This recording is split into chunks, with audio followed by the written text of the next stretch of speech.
예, 방금 제가 이제 그 득표율 예상을 해봤거든요. 과거 이제 1987년도 12월 16일이죠. 대통령 선거가 있었는데요. 이 당시에 이제 결과를 가지고 예측을 한 걸 이제 조금 전에 업로드 했는데요. 그냥 재미가 없어요. 이렇게 하니까. 지금 구독자분들이 매일 너무 딱딱하고 재미가 없다 해서 좀 오늘 재미있게 한번 풀어보려고 하는데요. 원래 이 조기선거란 게 재미가 없는 겁니다. 이건 역사적으로 비극적인 일이고요. 아무튼 뭐 결과를 가지고 얘기를 해보면 이제 과거니까 우리가 특히 이제 30년 전쯤 정확히 28년 전 일이고, 또 이제 광주민주화운동은 거의 이제 35년 45년째네요. 45주년 정도 되니까 이게 이제 막 비극이긴 해도 참 아픈 현실 사실이었긴 해도 그래도 이제 조금 해학적으로 할 수가 없는 부분이지만 한번 풀어보면요. 그 광주 민주화 운동은 정말로 우리나라가 이제 민주화로 되는 하나의 계기였다. 그렇게 말씀드릴 수 있는데요. 이때만 도 제가 이제 고등학교 다닐 때거든요. 참 그거 보면 전부 우리는 언론에 속아서 살아왔습니다. 그 언론을 장악한 자가 이제 국민의 마음을 이제 겉으로 얻는 거죠. 호도하기 때문에. 그러니까 그렇게 과거는 흘러왔습니다. 우리가 1910년에 이제 한일 합방이라는 말을 쓰면 안 되고요. 이 한일 합방이란 말은 한국이 좋아서 일본하고 합방했다. 이렇게 하는 거거든요. 그래서 일본이 강제로 우리나라의 를 침탈했다. 이렇게 정확히 표현을 해야 됩니다. 그래서 1910년도에 우리가 일제에 의해서 침탈을 당했죠. 당했는데 그 전에 이제 그 김구 선생님을 비롯한 또 윤봉길 의사님, 안창호 선생님하고 많은 분들이 안창호 의사님 들하고 많이 이제 만주에서 우리 독립을 위해서 이제 임시정부도 만드시고 상당히 이제 우리 독립을 위해서 노력을 많이 하셨죠. 아까 이제 1910년 우리가 침탈당한 걸 이제 경술련이다. 그 당시 경술국치 이렇게 말합니다. 경술련의 국가적인 치욕이다. 이렇게 이제 표현을 하는데요.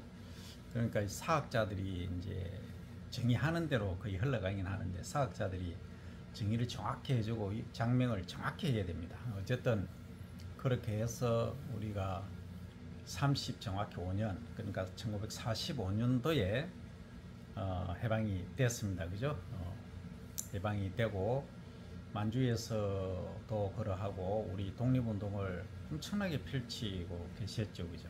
그래서 일단은 이제 임시정부가 또 들어서게 되고 해서 48년도부터는 이제 어떻게 보면은 우리나라의 근대화가 이제 될 수 있는 하나의 새롭게 도약할 수 있는 계기가 사실 됐던 건 사실입니다. 이때 이제 저희는 대학에 있기 때문에 대학들이 많이 이제 그 당시는 전문대학이죠.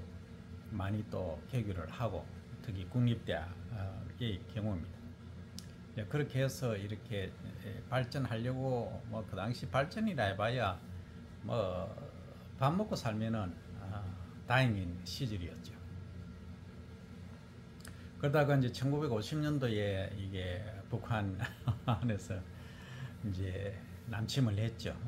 새벽 6월 25일 새벽 4시를 기해서 이제 탱크를 앞세워가지고 남침을 해서 결국은 저 부산 낙동강 전선까지 밀렸죠. 결국 밀리다가 결국 거의 3년 만에 전쟁은 끝났고, 그러니까 끝난 게 아니고 휴전이 됐죠. 그래서 다시 이제 미군의 메가드 장군께서 인천에 상륙을 해서 허리통을 이제 잘라 넣었죠. 그래서 이제 결국은 휴전을 하고, 그래서 이제 휴전선이라는 게 끄있죠. 처음에는 이제 38선이라고 해서 1945년대는 이제 이렇게 38선으로 이렇게 딱 위도 38도도 잘라놨던 걸 이제 휴전하면서 요렇게 서부전선 서쪽은 약간 내려오고 동쪽은 이렇게 강원도 쪽은 이쪽으로 올라가는 그러한 형국을 좀 나타내는 지도를 지금 나타내고 있습니다. 그래서 초대 이제 대통령이 그 미국에서 박사학위를 한 이승만 씨가 이제 들어왔는데 뭐 이분이 그게 참 지금 생각하면 평가를 아주 좀 안 좋게 받을 수밖에 없죠. 왜냐하면 장기 집권을 위해서니까, 그죠? 예. 그리고 사실 이제 보이지 않는 독재들이 많이 있었고, 그 다음 이제 우리가 그 조금 이제 그 생각이 다른 경우가 있는데, 일장일단을 갖고 있는 분이 이제 박정희 대통령이죠. 박정희 대통령은 이제 대통령으로 이름을 붙여줍니다. 뭐 혁명을 했던 아니면은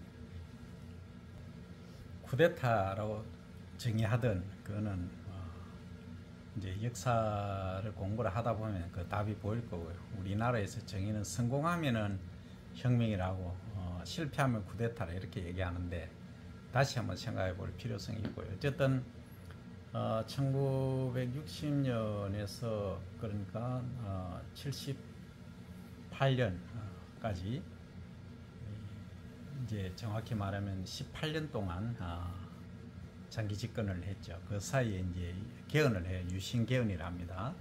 그래서 개헌을 해가지고 이제 장기 집권을 하는 중에 그 북한의 간첩에 이제 총탄에 이제 유경수 여사께서 이제 총탄에 맞아서 운명하시게 되고요. 그 몇 년 후에 이제 본인도 김재규 비서실장이가 하여튼 뭐 정확한 그 기억이 잘 안 납니다. 하여튼 하고 그 차지철 씨하고 뭐 이렇게 서로 충돌이 있었는데, 이제 결국 뭐 그 삽교천이라고 아십니까? 저 서해안에 삽교 이제 공사하는데 거기 중공치 갔다 왔어. 그날 저녁에 술 한잔 하면서 얘기하다가 결국은 그 차지철하고 김재규, 차지철이가 비서실장이고 김재규 씨가 중앙정보부장인가 아마 그랬을 거예요. 그래서 서로 충돌이 생겨가지고 아마 박정희 대통령이 한쪽을 좀 편애했던 거 아닌가, 뭐 하여튼 그랬던 것 같아요. 그렇게 해서 이제 흉탄에 뭐 소위 점을 맞고 죽는다 하는 박정희 희자 보면은 점이 4개잖아요. 그렇게 이제 풀이를 하는 사람도 있는데요. 그렇게 이제 부부간에 이 총탄에 맞아서 안타깝게 그렇게 운명을 하셨는데요. 그 분들의 이제 따님이 박근혜 전 대통령이죠. 그래서 이제 그렇게 역사는 되풀이 되더라고요. 그래서 그 사이에 저는 꼭 말씀을 드려야 될 게, 우리나라 그 농지법을 개정하고 농민들에게 농지를 사유할 수 있게끔, 경작을 할 수 있게끔 해준 분이 농림부 장관이 계셨어요. 우리 그 창녕조가이신데요. 그 조봉암 농림부 장관 선생님이 계셨는데, 이걸 이제 이승만 정권 때 자익 활동을 했다는 식으로 간첩 누명을 씌워서 사형을 시켰어요. 그러니까 인기는 정말 많았거든요. 그러니까 이승만이 질 것 같으니까 이제 그렇게 했는데요. 참 우리 역사적으로 보면 정적을 그렇게 보낸 사례들이 너무나 많습니다. 우리 뭐 조선도 그렇고 다 그렇지만, 그러니까 우리 근대사 또는 현대사에 있어서 이제 그런 게 있으니까 상당히 좀 문제죠. 그리고 DJ 그 김대중 대통령께서도 사형 선고를 받으셨지 않습니까? 그 이후에 또 뭐 얘기 안 해도 아시겠죠. 이거는 시간이 좀 지나면 제가 말씀드릴게요. 하여튼 그 정적을 죽이는 것이 혈안이 되어 있는 게 우리 정치의 현 주소입니다. 제일 안타깝죠. 그러니까 깔끔하게 뭐들 이제 승리하면 승리한 대로 국민을 위해서 이렇게 전진해야 되고 헌신을 해야 되는데 정적 죽이기에 이제 급급한 것이 우리나라가 더 이상 발전 못하고 도태되는 상황이 아닌가 그런 생각을 해봅니다. 그래서 위정자들은 반드시 자기 본분을 잊어서는 안 됩니다. 자기가 뭡니까? 그 노태우 씨도 그렇게 얘기하더라고요. 머슴이라는 얘기를 하더라고요. 저는 깜짝 놀랐습니다. 그 지금도 이제 우리 이재명 대표님 뭐 머슴이라는 표현을 쓰시지 않습니까? 그런데 진짜 머슴인가 하고 이름만 머슴인가 하고 얘기가 다르죠. 그러니까 말로만 머슴이 아니고 실제 머슴으로서 역할을 충실히 할 줄 아는 그러한 어려움을 겪으면서 또 그 경륜을 쌓아온 사람만이 진짜 머슴이 될 수 있는 겁니다. 자유민주주의란 말을 또 그 당시에 쓰더라고. 저도 깜짝 놀랐어요. 그러니까 최근에 이 앞에도 그랬고 쓰는 용어 자유민주주의를 자꾸 얘기를 하더라고. 그러니까 민주주의 하나로 모든 게 끝나는데 거기 또 자유를 자꾸 더 붙이는 이유는 뭘까요? 그래서 야 우리 헌법 1조 1항이 뭡니까? 대한민국 민주공화국이다. 모든 권력은 국민으로부터 나오고 그죠? 모든 권력은 국민으로부터 나오고 국민에게 있다. 이렇게 헌법 1조 1항이 되어 있잖아요. 그게 민주공화국에서 모든 게 얘기가 다 되는 겁니다. 그러니까 국민이 실제 권력자고 통치자인 겁니다. 그러니까 대통령은 하나의 그 대리인 역할을 하는 거죠.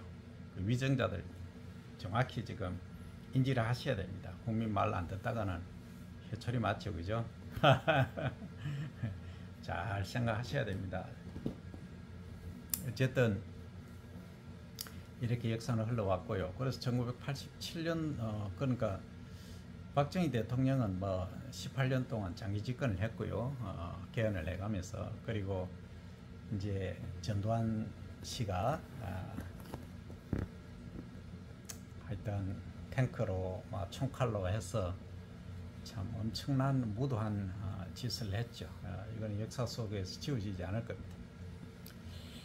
사과도 한마디 안 하고 그냥 갔죠. 어쨌든 이제 그의 친구이자 민정당 이제 당수였던 그 당시는 당수라고 했습니다. 그 노태우 씨가 이제 대통령이 되었죠. 1987년에. 이때 스토리가 참 우습습니다. 왜 우스냐면 그 노태우 씨는 전두환 씨 민정당의 이제 후계자였고, 그 다음에 이제 야당으로서는 그 이제 영남권에서는 사실 김영삼 YS 그 민주화 투사입니다. 그분. 그 다음에 호남 쪽에서는 또 김대중 전 대통령님, 이분도 민주화 투사거든요. 그 두 분이 정말로 민주화를 위해서 몸을 다 바치신 분들입니다. 그런데 이제 그 또 한 분이 충청도에 한 분이 계세요. JP라고 김종필 그 총재님인데, 이분은 어떻게 보면 항시 충청도에서 역할을 했는데 이분은 공화당 계열이거든요.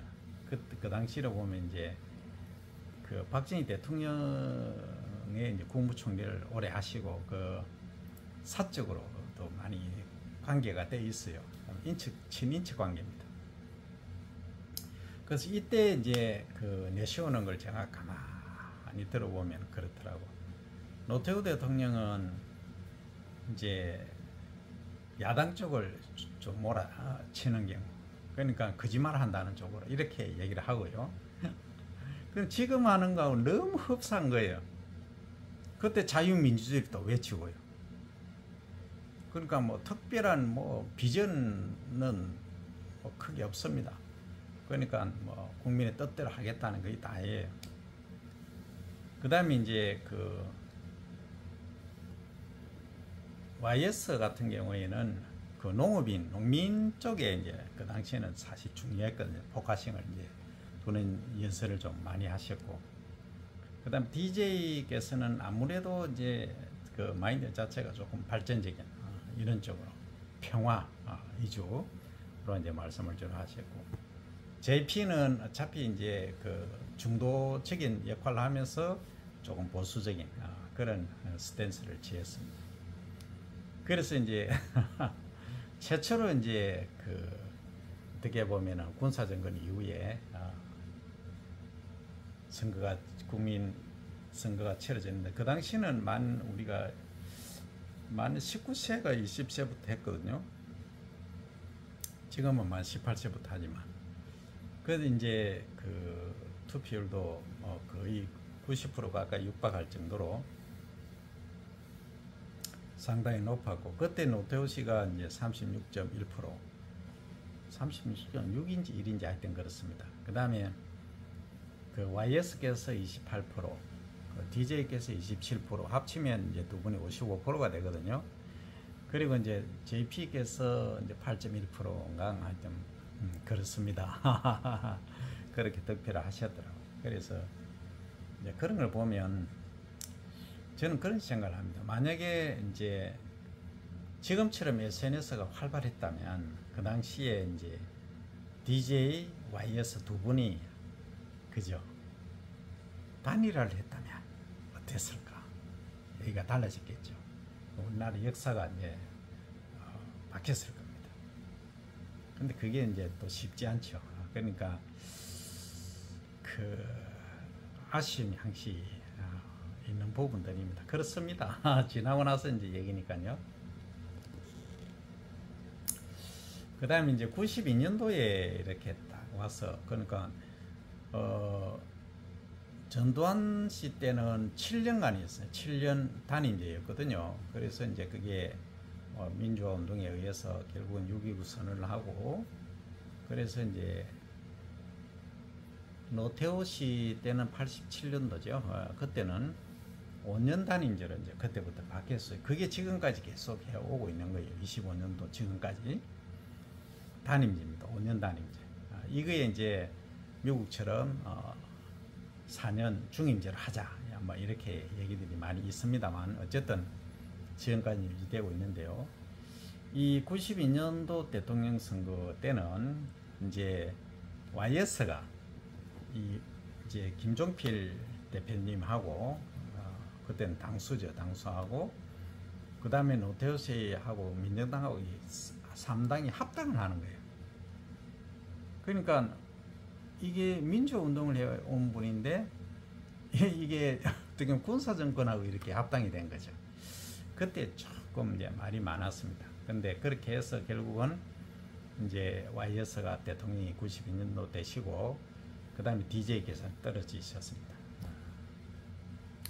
그게 이제 그때 이제 YS 대통령이 가장 잘한 것 중에 뭐 하나가 몇 가지 있긴 하지만, 그 전두환 씨가 그 만들어놓은 군대에서 육사 출신들 만드는 한화회라는 게 있었어요.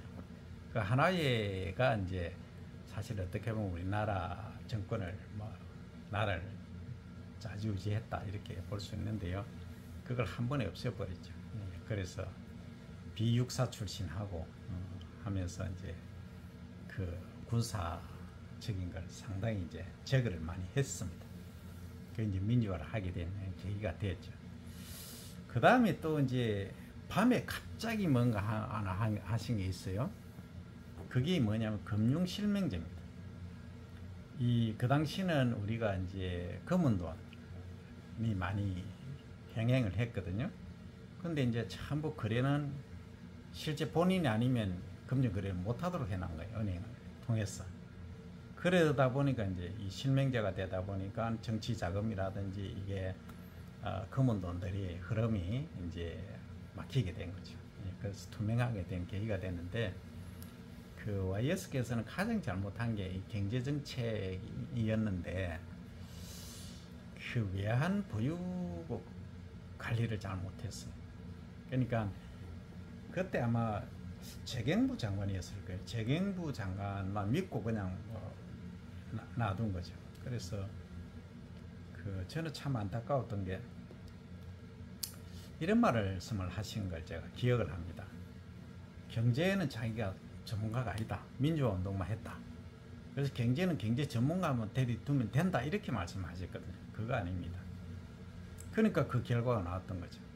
장관이라는 것은 자기가 책임이 있기 때문에 이게 조금 위태하다면 미리 보고를 하는 게 아니고요. 자기가 그걸 해결을 하려고 노력을 해요. 그런데 대통령으로서 해결을 할 수 있는 힘이 있고 장관이 행사할 수 있는 힘이 달라요. 체급 자체가 완전히 다릅니다. 그걸 미리 알려서 이제 대통령이 그때 이제 YS가 딱 총대를 메고 자기가 전체 경제를 이해하고 그죠? 했으면 IMF가 오지 않았지 않을까 하는 그런 참 생각을 해봅니다. 그때 1997년도에 얼마나 많은 분들이 자살을 하고 부도관하고 뭐 도산 참 이혼도 하고 얼마나 나라가 정말 힘들었습니다. 97년도 그래가지고 8년 9년 거의 뭐 한 2년 동안 그랬죠. 그 나라가 뭐 완전히 뭐 엉망이었습니다. 그 당시에도 또 가진 사람들은 그저 줍줍이를 줍줍이 아시죠, 그죠? 망해가는 기업, 망해가는 뭐 하여튼 땅, 그러니까 가격이 떨어진 거, 헐값, 아파트 이런 걸 막 그냥 줍줍이 해서 돈을 번 사람들이 많이 있습니다. 이걸 다른 말로 표현하면 남의 아픔이 나의 행복이다 이렇게 생각하는 사람들이 많이 있었다 이겁니다. 그것도 그 자유시장 경제 체제에서 그거 하면 안 된다 할 수는 없는 거예요. 합법적이니까요. 뭐 그렇습니다. 그건 뭐 우리 시청자분들의 판단에 맡기고요. 그 다음에 이제 그렇게 해서 이 IMF 때문에 YS는 정말 이게 어떤 방법이 없었습니다. 해안을 알 수 있는. 그래서 빨리 이 정권이 끝나고 다음 정권이 들어서야 된다는 데까지 갔거든요. 그때 이제 DJ께서 등판을 하셨죠. 그래서 이제 대통령이 되셨는데요. 그러니까 92년, 5년은 97년도죠. 12월 16일 날이죠. 그럴 때 선거를 치르고 98년 2월 달에 취임을 하셨을 거예요. 그때 이제 가장 먼저 한 게 이제 IMF 구제금융 받고 하여튼 일본에도 하여튼 차관하고 뭐 여러 가지 그래 이제 고생을 많이 하시죠. 그 중에 우리 국민들이 제일 잘하신 게 금모으기 운동이었습니다. 그때 TV 방송 보면은요, 저도 이제 반지하고 뭐 있었던 거 뭐 예물들 싹 다 우리 다 내놨거든요. 어쨌든 뭐 그랬습니다. 애기들 돌반지 뭐 하고 그랬었는데, 그게 이제 시발점이 돼 가지고 외환보유고를 또 확보를 하고 차관도 또 가지고 오고 해서 그 DJ께서는 그 외환을 극복한 그 외환이라고 해서 이제 그 외환 보유고 확보입니다. 그 전쟁인 외환이 아니고요. 어쨌든 그게 가장 큰 업적으로 저는 보입니다. 그 다음에 이제 그 DJ께서 성견지명이 있었어요. 이분이 한 20-30년을 내다보시는 분이에요. 그러니까 인터넷망, 웹망, 이걸 아무도 생각을 못 했죠. 그러니까 제가 그 99년도 일본에 있을 때인데, 그 한국 방송을 하더라고요. 한국에는 인터넷이란 게 있는데, 그게 뭐냐고 하는데, 그 당시 그 설명하는 수준이 너무 좀, 학급 수준이었어요. 그때 뭘 하느냐면 인터넷 내갖고 뭐 이게 메일 주고받고 이것만 얘기하는 거. 그게 뭐가 효과 있는데 이제 이런 식으로 앵커가 질문하니까 거기 파견된 기자가 뭐 정확히 설명 못 하는 거예요. 그냥 이렇게 주고받고 한다 이 정도만 얘기했는데, 그게 이제 우리가 가정마다 다 이제 인터넷 다 보급되면서 전 세계에서 넘버원이지 않습니까? 인터넷 속도라든지 이런 게 보급된 걸로 보면은 인구당으로 비교할 때 그렇습니다. 그게 정말로 혁명을 가져왔고, 그래서 이제 지금 우리 탄생한 게 뭐 있습니까? 네이버도 있고 카카오도 있고, 그러니까 다음, 그죠? 다음이 카카오하고 이제 합병을 하게 됐죠. 어쨌든 그런 것도 있고, 삼성의 휴대폰도 그렇지 않습니까? 과거의 휴대폰에는 뭐 접이식 이렇게 하다가 지금 아주 스마트한 스마트폰이 나오게 된 것도 그 인공지능까지 지금 발전하게 된 게 그때가 계기가 된 게 아닌가 그렇게 생각을 해봅니다. 존경합니다. 다 이제 역대 대통령마다 특성이 다 있으십니다. 있으신데 뭐 제가 기억나는 것만 말씀드리는 거예요. 그 다음에 이제 노무현 대통령께서 정말 그 부산 상고 출신이죠. 머리는 아주 유능한 분입니다. 변호사 출신인데 지지율 4%에서인가 1%에서 출발해가지고 대통령이 되신 분이죠. 대단하지 않습니까? 어쨌든 그 노무현 대통령은 지방 분권 다 같이 잘 살자 하는 게 이제 시발점이 돼서 제가 진주 살고 있지만 여기 혁신도시에 12개 이제 공공기관이 들어와 있습니다. 그래서 진주가 그래도 방귀 좀 끼고 큰 소리 좀 내고 진주시장쯤 되면은 잘한다 소리 들을 수 있는 게 예산이 2조입니다. 인구 34만이에요. 창원이 인구가 100만 정도인데요. 예산이 3조 5천억입니다. 한번 생각해 보세요. 2조하고 3조 5천억인데요. 그러면 진주가 어느 정도 혜택을 보고 있다는 거 아시겠죠? 그만큼 혁신도서가 무섭다는 겁니다.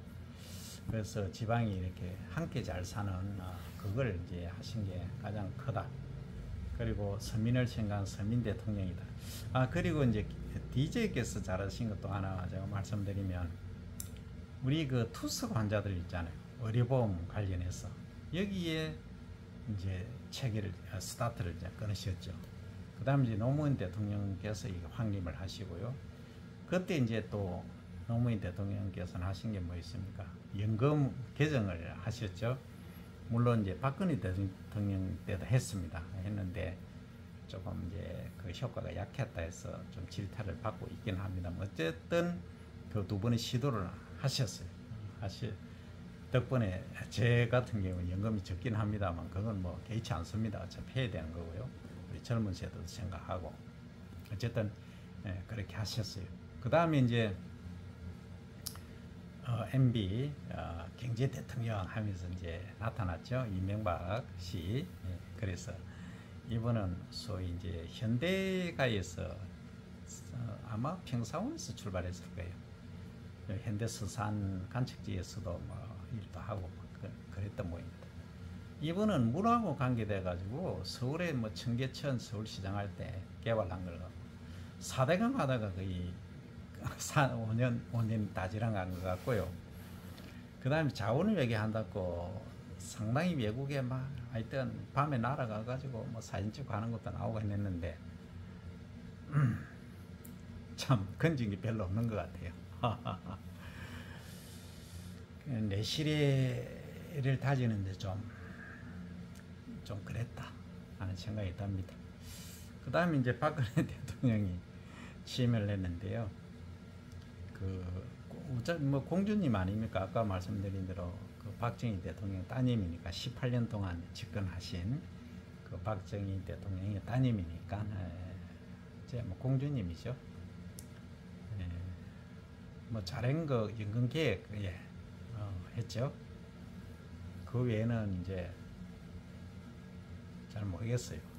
잘 기억이 안 납니다. 안 나고 이분이 탄핵을 당했는데 4년하고 탄핵을 당했는데요.